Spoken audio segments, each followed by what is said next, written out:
नमस्कार, बहुत स्वागत है आपका जी मध्य प्रदेश छत्तीसगढ़ पर। आपके साथ मैं हूं सोनाली सिंह। देश की राजधानी में आईएएस बनने के लिए पढ़ने गए 3 स्टूडेंट्स सिस्टम की लापरवाही से मौत के मुंह में चले गए। उनकी मौत हो गई। यह हादसा दिल्ली के ओल्ड राजेंद्र नगर की राव आईएएस कोचिंग सेंटर में हुआ। मरने वालों में 2 छात्राएं और 1 छात्र शामिल हैं। दिल्ली में सिस्टम की लापरवाही के चलते 3 छात्रों की जान चली गई।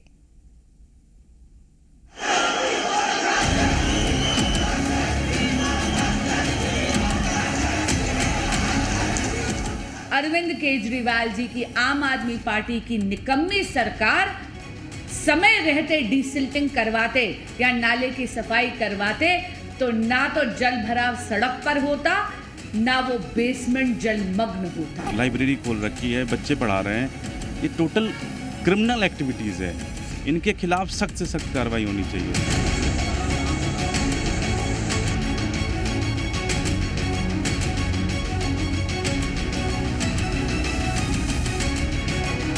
ड्रेनेज सिस्टम बहुत बेकार है। अगर इन लोगों को पता था कि दिल्ली में आए दिन बारिश होती रहती है और ये प्रोन है हैवी रेनफॉल के लिए, तो उनको प्रिकॉशंस क्यों नहीं लिए गए?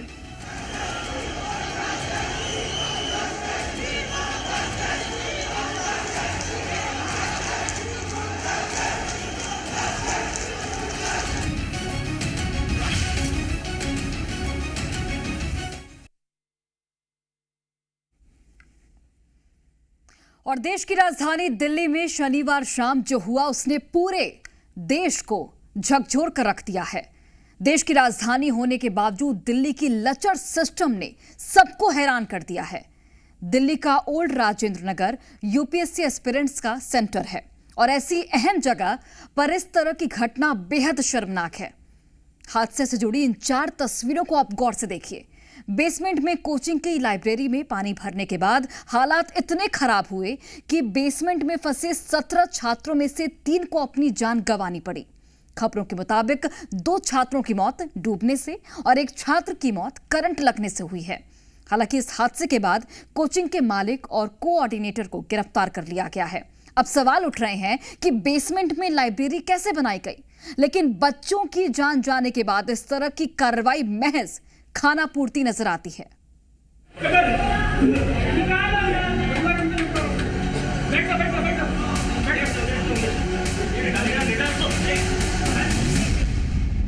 शर्म, शर्म और सिर्फ शर्म। शनिवार की शाम दिल्ली के ओल्ड राजेंद्र नगर में जो कुछ हुआ उसने राजधानी को शर्मसार कर दिया।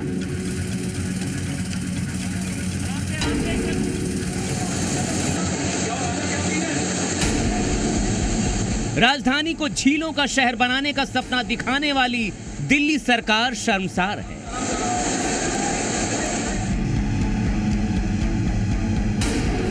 दिल्ली का कायाकल्प करने का दावा करने वाली एमसीडी भी शर्मसार है। देश के युवा जिस यूपीएससी की परीक्षा को पास करके देश के सिस्टम को बेहतर बनाने का सपना देखते हैं, उसी सिस्टम ने देश के 3 यूपीएससी एस्पिरेंट्स की जान ले ली।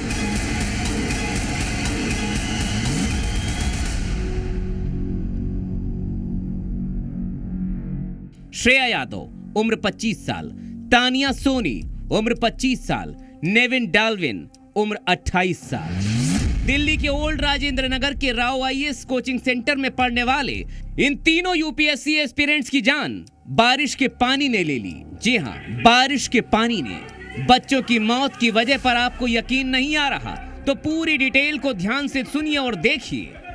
दरअसल दिल्ली में शनिवार शाम को हुई बारिश के चलते ओल्ड राजेंद्र नगर के राव आईएएस कोचिंग सेंटर के बेसमेंट में पानी भर गया। बेसमेंट में कोचिंग सेंटर की लाइब्रेरी थी, जहां हादसे के वक्त 17 बच्चे हर रोज की तरह अपनी तैयारी में मशगूल थे। बारिश का पानी भरने से बिल्डिंग में पावर कट के कारण बेसमेंट में बनी लाइब्रेरी का बायोमेट्रिक गेट जाम हो गया। स्टूडेंट अंधेरे में लाइब्रेरी के अंदर फंस गए और पानी का प्रेशर बढ़ने से पानी बेसमेंट में तेजी से भरता चला गया। पुलिस के मुताबिक शाम 7 बजे सूचना के बाद एनडीआरएफ को बुलाया गया, लेकिन 3 स्टूडेंट्स को बचाया नहीं जा सका। मौके पर मौजूद लोगों के मुताबिक बहाव इतना तेज था कि सीढ़ियां चढ़ना मुश्किल था। कुछ सेकंड में ही घुटनों तक पानी भर गया। ऐसे में स्टूडेंट्स बेंच पर खड़े हो गए। महज 2 से 3 मिनट में ही पूरे बेसमेंट में 10 से 12 फीट तक पानी भर गया। बाद में बच्चों को बचाने के लिए रस्सियां फेंकी गई, लेकिन पानी इतना ज्यादा गंदा था इसलिए अंधेरे में रस्सियां दिखाई ही नहीं दी। ओल्ड राजेंद्र नगर स्थित कोचिंग सेंटर है। आपको पहले तस्वीरें दिखाएंगे। राउज आईएएस स्टडी सर्कल इधर ही बेसमेंट में इतना ज्यादा पानी भर गया कि उसमें 3 बच्चों की मौत हो गई। तस्वीरें आपको दिखा रहे हैं यहाँ पर ओल्ड राजेंद्र नगर में दिल्ली का ये जो कोचिंग सेंटर है वो बना हुआ है। जिस समय बारिश हुई 20 से 25 मिनट सिर्फ बारिश हुई होगी, जिसके बाद से बेसमेंट में इतना पानी भर गया कि 3 बच्चे वहाँ पर डूब गए। हादसे के बाद यूपी एस्पिरेंट्स में गुस्सा है। ओल्ड राजेंद्र नगर के स्टूडेंट्स ने एमसीडी के खिलाफ प्रदर्शन किया। छात्रों का कहना है एमसीडी इसे डिजास्टर बता रहा है, लेकिन ये पूरी तरह से लापरवाही का मामला है। आधे घंटे की बारिश में ही घुटने तक पानी भर जाता है और स्टूडेंट्स की मौत हो जाती है। सरकार की आंख तभी खुलती है जब कोई घटना घट जाती है। उससे पहले कुछ नहीं होता। कुछ दिन पहले मुखर्जी नगर में हुआ, 3 दिन पहले पटेल नगर में हुआ। घटनाएं होती रहेंगी, बच्चे मरते रहेंगे, सरकार की आंख नहीं खुलने वाली। पानी इधर ड्रेनेज सिस्टम बहुत बेकार है। अगर इन लोगों को पता था कि दिल्ली में आए दिन बारिश होती रहती है और ये प्रोन है हैवी रेनफॉल के लिए, तो उनको प्रिकॉशंस क्यों नहीं लिए गए? जानकारी के मुताबिक 2021 में एमसीडी की ओर से राव आईएएस कोचिंग सेंटर को सर्टिफिकेट जारी किया गया था, जिसमें कहा गया था कि बेसमेंट में सिर्फ स्टोरेज की अनुमति है, वहां कोई भी व्यावसायिक गतिविधि नहीं चलाई जा सकती। घटना के बाद एमसीडी ने कहा कोचिंग सेंटर में लाइब्रेरी अवैध रूप से चलाई जा रही थी। अब इस पूरे मामले में कोचिंग मालिक अभिषेक गुप्ता और कोऑर्डिनेटर देशपाल सिंह को गिरफ्तार किया गया है। लेकिन इन 3 स्टूडेंट्स की मौत का जिम्मेदार कौन है, इसका जवाब किसी के पास नहीं है। ब्यूरो रिपोर्ट, जी मीडिया। तो बिल्कुल देखिए, राजधानी के कोचिंग सेंटर में बारिश के पानी में डूबकर 3 छात्रों की मौत की घटना हुई, तो इस पर राजनीति भी जमकर हो रही है। बीजेपी और कांग्रेस को दिल्ली सरकार पर हमले का मौका मिल गया तो आम आदमी पार्टी बच्चों के साथ बैठक कर गुनाहगारों पर कार्रवाई की बात कर रही है। लेकिन हादसे के बाद आम लोग बेहद नाराज हैं। छात्र किसी भी तरह की सांत्वना और बयान से मानने को तैयार नहीं है। रिपोर्ट दिखाते हैं आपको।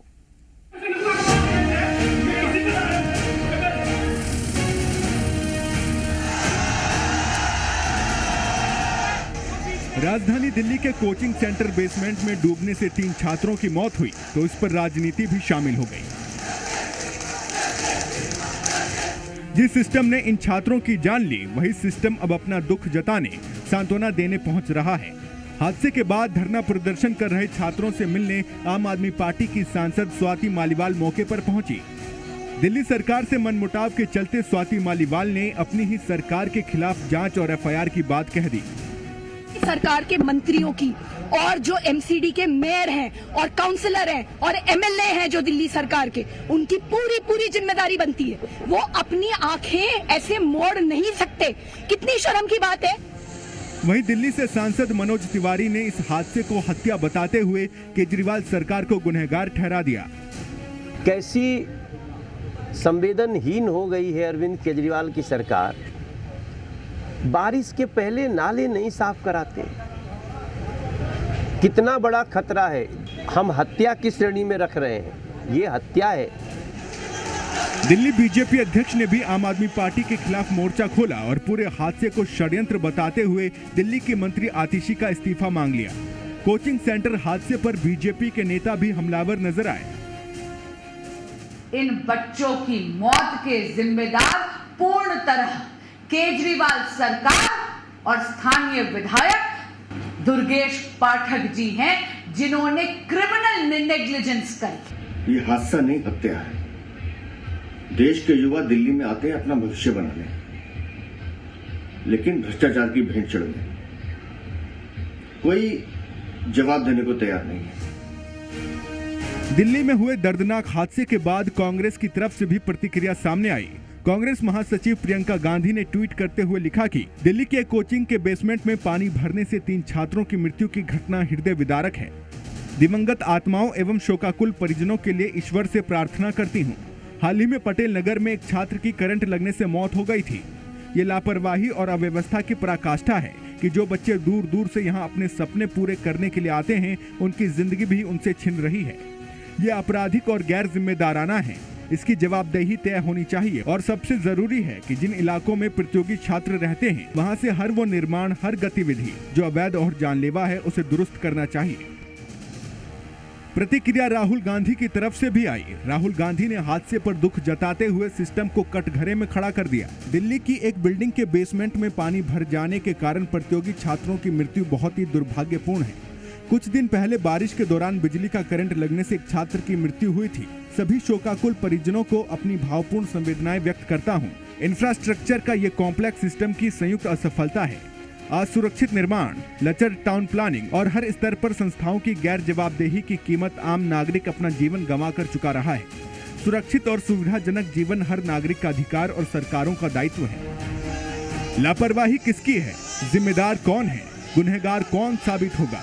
इन तमाम सवालों का शोर राजनीति की गलियों में जोर शोर से उठ रहा है। लेकिन सच्चाई यही है कि ऐसे हादसे पहले भी होते रहे हैं और एक बार फिर इस तरह के हादसों ने सिस्टम के फेलियर का भंडाफोड़ कर दिया है। ब्यूरो रिपोर्ट, जी मीडिया। और चलिए आगे बढ़ते हैं। हिंदू धर्म में जितना महत्व कांवड़ यात्रा का है, उतना ही महत्व इस्लाम को मानने वाले लोगों के लिए नमाज अदा करने का है। दोनों ही धर्म इसी हिंदुस्तान में अपनी अपनी मान्यताओं का पालन करते हैं, लेकिन इसी देश में कुछ ऐसे बयानवीर हैं जो दोनों धर्मों के बीच के सौहार्द को भड़काने की कोशिश में लगे रहते हैं। इसमें से एक नाम है मौलाना तौकीर रजा, जिन्होंने अब कांवड़ और नमाज को लेकर नया भड़काऊ बयान दे दिया है। अब सवाल है कि सावन के इस पावन महीने में इस तरह का जहरीला बयान देकर तौकीर रजा क्यों माहौल खराब करने की कोशिश में जुटे हैं। रिपोर्ट दिखाते हैं आपको।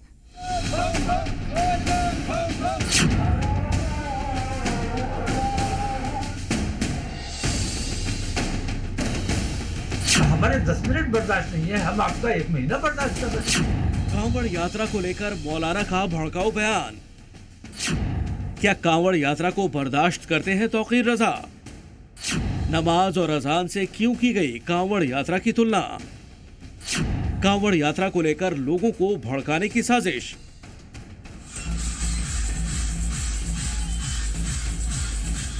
तो कांवड़ यात्रा को लेकर विवादित बयानों की फहरिस्त में एक और बयान की एंट्री हो गई है। सामूहिक धर्म परिवर्तन का ऐलान कर पलटने वाले जनाब तौकीर रजा ने जताई है। कांवड़ यात्रा को लेकर यूपी सरकार को निशाने पर लिया। कहा, हम पूरे महीने कांवड़ यात्रा को बर्दाश्त करते हैं, आपसे 10 मिनट का नमाज बर्दाश्त नहीं होता। 10 मिनट की नमाज आपको तकलीफ पहुंचाती है, 5 मिनट की अजान आपको तकलीफ पहुंचाती है, लेकिन पूरे महीने का कांवड़, पूरी व्यवस्था बदल दी जाती है, पूरे रास्ते बदल दिए जाते हैं, रास्ते बंद कर दिए जाते हैं। ये न्याय है या अन्याय? सावन की पहली तारीख से ही विवादित बयानों का दौर जारी है।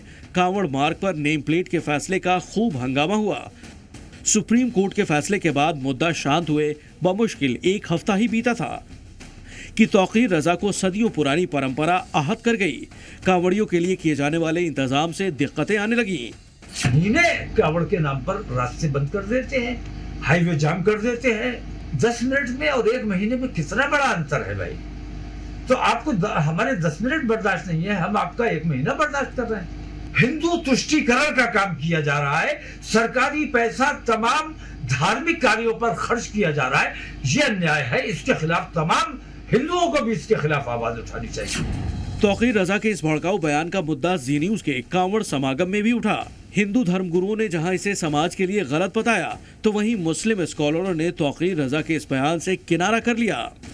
जैसे अभी ये कह रहे थे, हम तो हिंदू भाइयों को बुलाते हैं, उनको कावड़ में उनका स्वागत करते हैं, अच्छी बात है, करिए, लेकिन उससे पहले उनको रोकिए जो हमारे धर्म को भ्रष्ट करने की प्लानिंग करते हैं, उनके खिलाफ इनको पहले बोलना चाहिए। तौकीर रजा ने कोई पहली दफा ऐसा बयान नहीं दिया। ये वही तौकीर रजा हैं जो कभी दिल्ली के जहांगीरपुरी में हिंसा के बाद देश में महाभारत की चेतावनी देते हैं। आजम खान को जेल भेजे जाने पर सरकार से हिसाब बराबर करने की बात करते हैं। सीएए वापस नहीं लेने पर गलियों में खून बहाने की धमकी देते हैं। बांग्लादेशी लेखिका तस्लीमा नसरीन के खिलाफ फतवा जारी कर सिर काट कर लाने वाले के लिए 5 लाख के इनाम का ऐलान करते हैं। और अब तौकीर रजा कांवड़ यात्रा और नमाज को लेकर नफरती बयान दे रहे हैं। एक तरफ तौकीर रजा है तो दूसरी तरफ असदुद्दीन ओवैसी।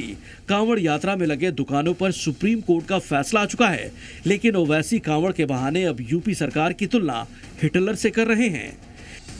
वो हिटलर के उस फैसले की याद को ताज़ा करता है और हमारे भारत के आईन की दफा 17 ये कहती है कि कोई भी किसी भी किस्म से अनटचेबिलिटी को उसको फरोग नहीं देगा। इन बयानों के बीच देश भर में कांवड़ यात्रा जारी है और इस यात्रा के बहाने ऐसे नेता तुष्टीकरण की राजनीति करने का भी कोई मौका नहीं गंवा रहे। लेकिन ऐसे में सवाल है कि इन बयानों के जरिए बार बार लोगों की भावना को भड़काने का काम क्यों किया जा रहा है। ब्यूरो रिपोर्ट, जी मीडिया। तो बिल्कुल देखिए, कांवड़ यात्रा में राजनीति सिर्फ बयानों पर नहीं है बल्कि नाम और खान पान पर भी है। दरअसल कांवड़ यात्रा पर निकलने वाले श्रद्धालु आस्था, समर्पण और त्याग के जरिए महादेव को खुश करने की कोशिश करते हैं। यूपी सरकार की तरफ से इसी को ध्यान में रखते हुए दुकानों पर नेम प्लेट लगाने का आदेश दिया गया था और अब मुजफ्फरनगर में नॉनवेज की बिक्री करने वाले दुकानदारों ने अपनी दुकानों को पर्दे से ढक दिया है। हालांकि इसके लिए प्रशासन की तरफ से कोई आदेश जारी नहीं हुआ था। फिर क्या है पूरा मामला, देखिए इस रिपोर्ट के जरिए।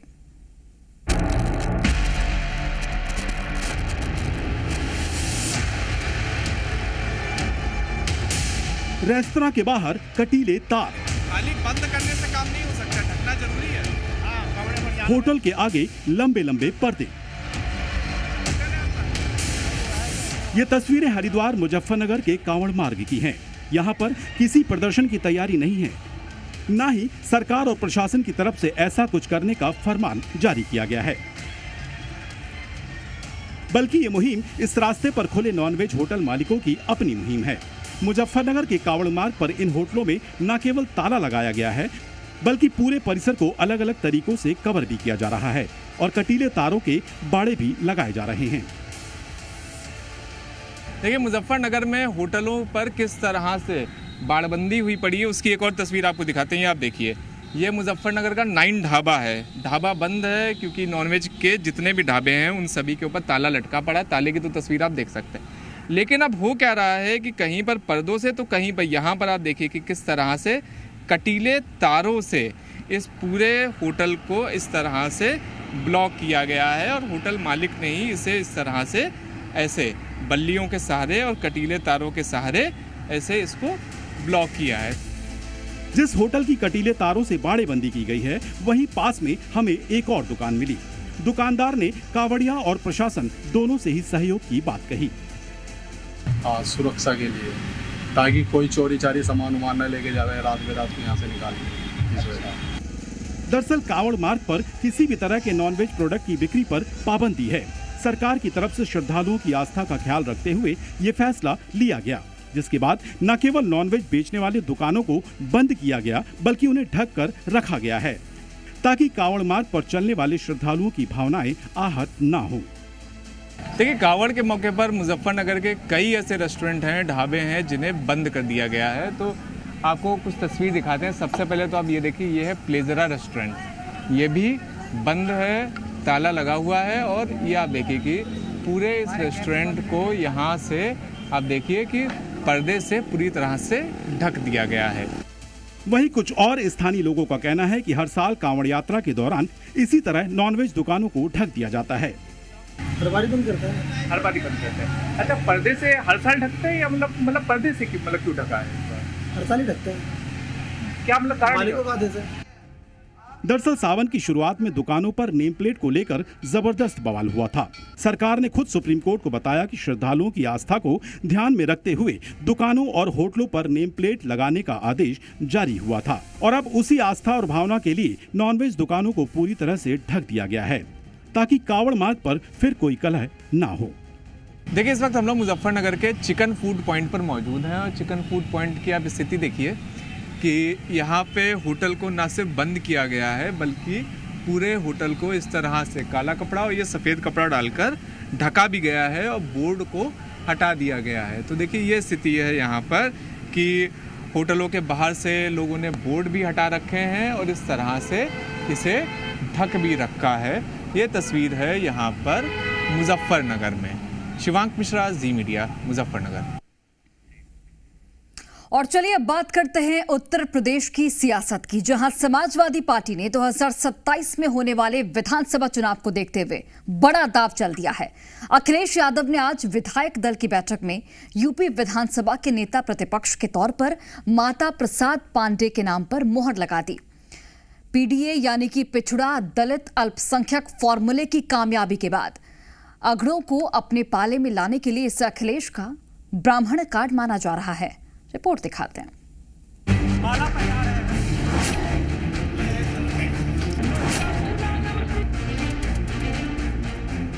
लोकसभा चुनाव में मिली शानदार जीत से गदगद समाजवादी पार्टी के अध्यक्ष अखिलेश यादव ने एक और बड़ा दांव चल दिया है।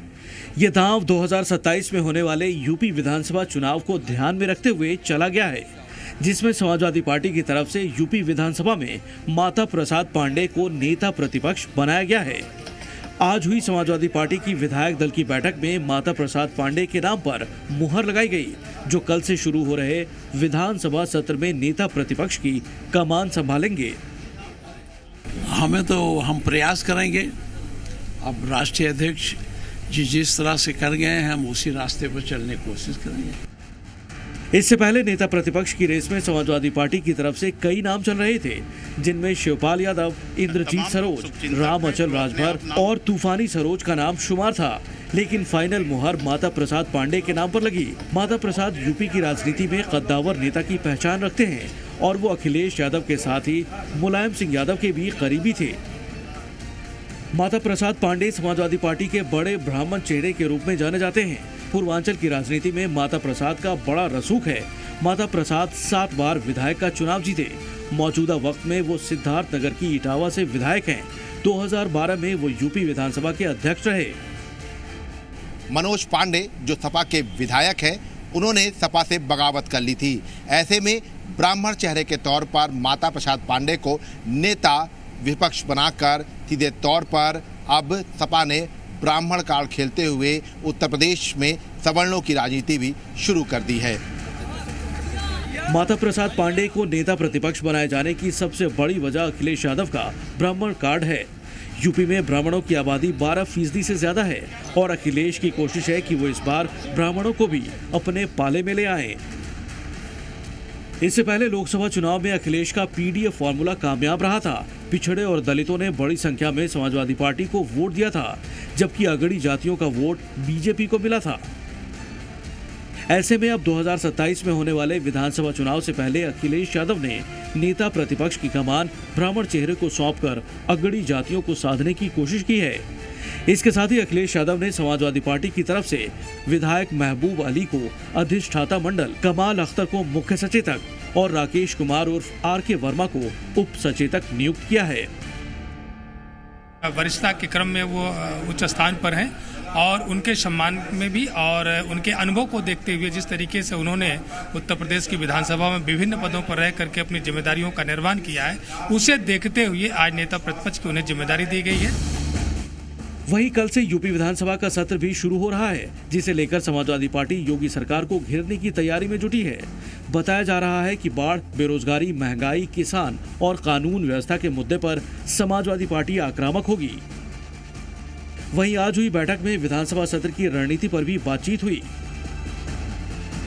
तमाम विधायकों ने बताया कि जिस तरीके से पुलिस का रवैया है, जिस तरीके से बिजली की एक बहुत बड़ी संकट है, हम लोगों के जनपद में बाढ़ की भी एक समस्या से लोगों को रूबरू होना पड़ रहा है, तो ऐसी तमाम जो समस्याएं थी तमाम विधायकों ने आदरणीय अध्यक्ष जी को बताया और अध्यक्ष जी ने बताया कि उसको किस तरीके से आप लोग सदन में अपने मुद्दे को उठाने का काम करें। आज जिस तरह से पूरे प्रदेश के अंदर भ्रष्टाचार है, गाँव में बिजली नहीं मिल पा रही है, लैंड ऑर्डर खराब है, किसान परेशान है, नौजवान परेशान है, रोजगार के सवाल पर तमाम बड़ी लंबी चर्चा हुई।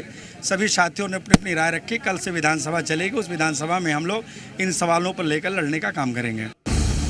माता प्रसाद पांडे को नेता प्रतिपक्ष बनाया जाना भी अखिलेश की सोची समझी रणनीति का हिस्सा है। माता प्रसाद अनुभवी नेता हैं और योगी के सामने वो मुद्दों को बेबाकी से उठा सकते हैं। इससे पहले समाजवादी पार्टी के चीफ अखिलेश यादव खुद ही नेता प्रतिपक्ष थे। वो मैनपुरी की करहल विधानसभा सीट से विधायक थे। लेकिन इस बार लोकसभा चुनाव में कन्नौज से सांसद चुने जाने पर उन्होंने करहल विधानसभा के साथ नेता प्रतिपक्ष का पद भी छोड़ दिया था, जिसके बाद अब समाजवादी पार्टी ने माता प्रसाद पांडे को नेता प्रतिपक्ष बनाया है। ब्यूरो रिपोर्ट, जी मीडिया। और चलिए इसी के साथ फिलहाल इस बुलेटिन में बस इतना ही। आप देखते रहिए जी मध्य प्रदेश छत्तीसगढ़।